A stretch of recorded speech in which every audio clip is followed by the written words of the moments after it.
Olá, pessoal! Está começando agora mais um programa Aula em Casa da Prefeitura Municipal de Limoeiro e você começará a ter contato com a disciplina de matemática com o professor Almir Moura. Hoje nós vamos discutir um pouco sobre números positivos e números negativos, né? Então, de maneira específica, o que será abordado na aula de hoje é justamente os contextos e aplicações que a gente utiliza esses números, o conjunto dos números inteiros e a associação desses números a pontos na reta numérica. Então, para início de conversa, né, uma pergunta que lançamos é: onde é que a gente utiliza esses números positivo e negativo? Então, eu vou trazendo aqui alguns exemplos, né, no qual a gente lança a mão desses conceitos para nas nossas práticas, né? Então, por exemplo, no saldo bancário, né, nas relações comerciais, a gente utiliza muito a noção de número positivo e negativo para indicar uma dívida ou um saldo. Então, por exemplo, no extrato bancário, a gente tem em determinado momento, né, o que representa um débito como sendo um valor negativo e o que representa um crédito, né, algo que a gente tem, né, ou seja, um saldo positivo, e a gente representa isso com um número positivo. Uma outra situação que a gente pode utilizar esses números é para indicar medidas de temperatura, né? Então, as temperaturas que são abaixo de zero, nós vamos indicar por um número negativo, e as temperaturas que são acima de zero, nós indicamos com um número positivo. Uma outra situação que também é utilizada os números positivos e negativos é referente à altitude. Então, tudo aquilo que está acima do mar, nós vamos indicar por um número positivo. Tudo aquilo que está abaixo do nível do mar, a gente vai indicar com um número negativo. Quando a gente olha para os números 1, 2, 3, 4, 5, 6, né? A gente utiliza eles para indicar uma contagem, né? Então, eles são considerados números naturais, justamente por essa condição, né? Esses números, a gente também pode escrevê-lo como sendo mais 1, mais 2, mais 3, mais 4, ou seja, números positivos, né? Então, esses números naturais, eles também são números positivos. E aí, cada número positivo, mais 1, mais 2, mais 3, a gente pode associar um outro que está a uma mesma distância, né, em relação ao zero, e obtendo assim os números inteiros negativos. Só que ele está em um sentido contrário ao zero, ou seja, antes do zero.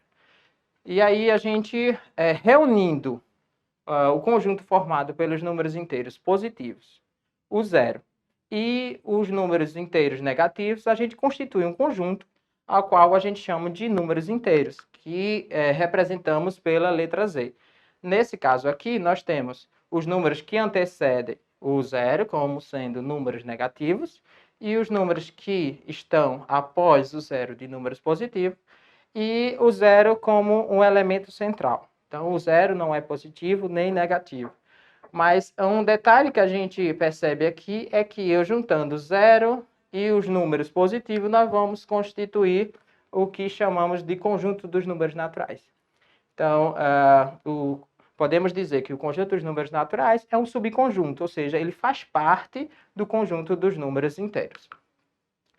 Algumas coisas importantes que a gente deve frisar nessa aula. Primeiro, os números negativos são designados, ou seja, são escritos com um sinal de menos, que o precede, ou seja, que vem antes dele. Então, por exemplo, menos 7. Para indicar menos 7, eu coloco menos antes e depois o algarismo 7. É facultativo o uso do sinal de mais nos números positivos. Então, eu posso tanto escrever mais 5 para indicar um número positivo, como eu posso escrever 5 sem o sinal. E outra coisa interessante é que o zero, ele não é nem positivo e nem é negativo. A gente não pode fazer esse tipo de classificação. Podemos associar esses números a pontos específicos da reta numérica. Então, por exemplo, aqui nós temos uma situação, né, que representa algo que a professora fez, ou seja, ela desenhou uma reta numérica, ela posicionou o zero, à direita do zero colocou os números positivos, à esquerda do zero colocou os números negativos, e aí ela localizou o ponto C como sendo menos 3, o ponto A como sendo menos 1, o ponto O como sendo 0, o ponto D como sendo 3 e o ponto B como sendo 4. Então, nesse caso, a gente está associando esses pontos a números que são números inteiros, né? Positivos e negativos. É importante é que o sentido, né, positivo é indicado, né, à direita do zero, e o sentido negativo ele é indicado à esquerda do zero. Existem dois conceitos interessantes da gente trabalhar também, que é a questão de módulo, né? Ou seja, a distância de um ponto na reta numérica até a origem. Então, nessa tela aqui nós temos um exemplo, né? Onde o ponto B, por exemplo, ele está a 3 unidades do zero, no sentido negativo, e o ponto A está a 4 unidades do zero, no sentido positivo. Ou seja, a distância de B até zero é 3 unidades e a distância de A até zero são 4 unidades. Nesse caso, a gente chama que essa distância aí, né, a medida dessa distância é o que a gente chama de módulo ou valor absoluto. E esses conceitos serão interessantes para a gente trabalhar posteriormente as operações de adição e subtração, por exemplo. Então, eu tenho um módulo de 3, que é indicado com essas duas barras, de menos 3, perdão, é igual a 3, assim como o módulo de mais 4, ou simplesmente de 4, é igual a 4. Um outro conceito importante é assimétrico de um número. Então, a gente tem na reta aí que os pontos menos 4 e 4 estão a uma mesma distância, né, da origem, e só que um está à esquerda do zero e o outro à direita, né, estão em sentidos opostos. Então, esses dois números, eles têm o mesmo valor absoluto, mas eles estão em sentido contrário. Por isso, a gente chama eles de opostos ou simétricos. Então, o simétrico de mais 5, por exemplo, vai ser menos 5, e o oposto do número menos 3 é mais 3. Ou seja, vai ser o mesmo número, só com o sinal trocado, né? Então, para eu indicar o simétrico de um número, basta eu acrescentar um sinal negativo.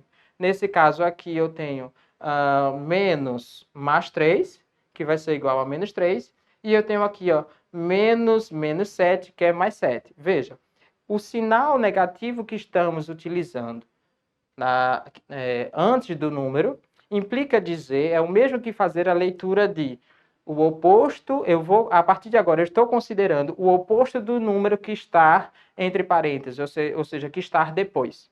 Então, essa é a ideia que a gente associa ao simétrico de um número. E na próxima aula, nós vamos discutir um pouco mais sobre essas questões. Ok? Então, é isso, pessoal. É necessário você dar uma olhada no livro didático, porque terão outros exercícios e outras situações nas quais vão dar significado aos números inteiros. Então, ficamos hoje por aqui e espero você na próxima aula para que possamos discutir mais elementos associados a esses números. Então, até a próxima. Um abraço.